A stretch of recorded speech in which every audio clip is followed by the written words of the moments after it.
Paano kung ang pressure ng paglalaro sa bahay ang naging pinakamalaking kalamangan mo?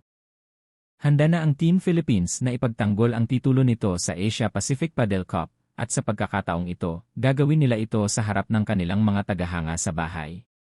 Dahil opisyal nang nagsisimula ang 2026 Asia Pacific Padel Cup sa Maynila, lalong tumitindi ang kasabikan habang naghahanda ang mga nangungunang manlalaro ng bansa na lumaban para sa isa na namang kampyonato. Susuriin natin ang kwento. Opisyal nang nagsimula ang 2026 Asia Pacific Padel Cup sa Play Padel Mskinley sa Maynila, na pinagsasama-sama ang 10 koponan mula sa 7 bansa upang makipagkumpetensya sa parehong profesional at amateur na dibisyon. Matapos mangibabaw sa torneo noong nakaraang taon sa Malaysia, papasok ang Team Philippines sa kompetisyon ngayong taon bilang defending champion.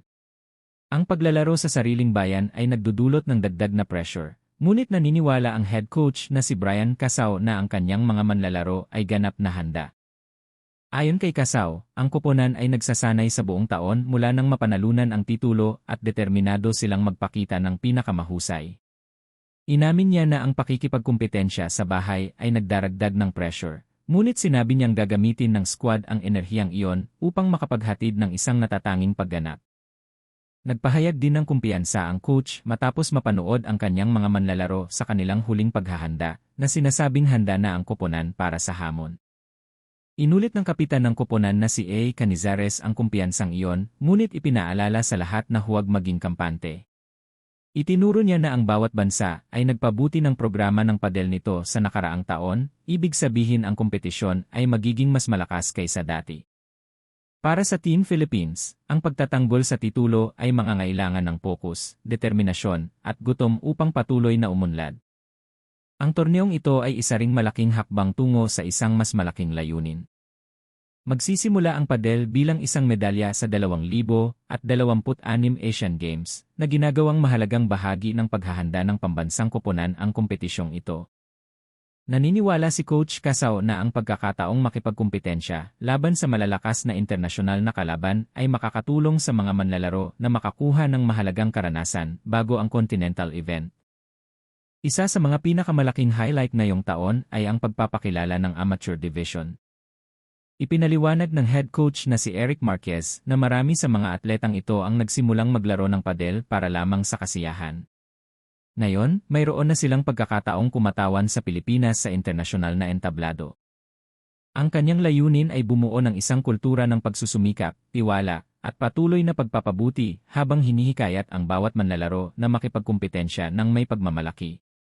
Naniniwala rin ang Philippine Padel Federation na mapapabilis ng paligsahan ang paglago ng esport sa buong bansa. May mga bagong pampublikong korte na binubuo sa Cebu, Leyte, La Union, at Batangas na ginagawang mas madaling ma-access ang padel sa mga komunidad sa labas ng Metro Manila. Sinasabi ng mga opisyal na mabilis na tumataas ang partisipasyon, kung saan mas maraming tao ang tumitingin sa padel hindi lamang bilang isang libangan kundi bilang isang seryosong mapagkumpetensyang esport. Malaki rin ang pamumuhunan ng federasyon sa edukasyon ng coach, pag-organisa ng mga training camp at clinic sa iba't ibang rehiyon upang matiyak na ang mga batang manlalaro ay makakatanggap ng wastong gabay.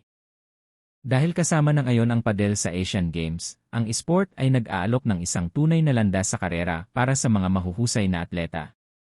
Maaari na ngayong mangarap ang mga manlalaro na makipagkumpetensya ng propesyonal habang kinakatawan din ang kanilang bansa sa pinakamataas na antas.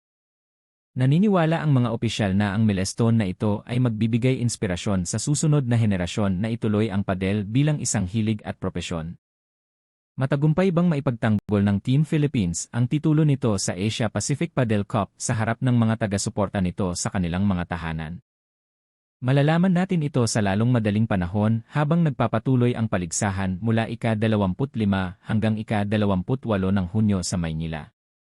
Kung nagustuhan mo ang update na ito, huwag kalimutang i-like ang video na ito, mag-subscribe sa channel, at on ang mga notification para hindi mo makaligtaan ang mga pinakabagong balita sa palakasan mula sa buong mundo. Salamat sa panonood at magkita-kita tayo sa susunod na video.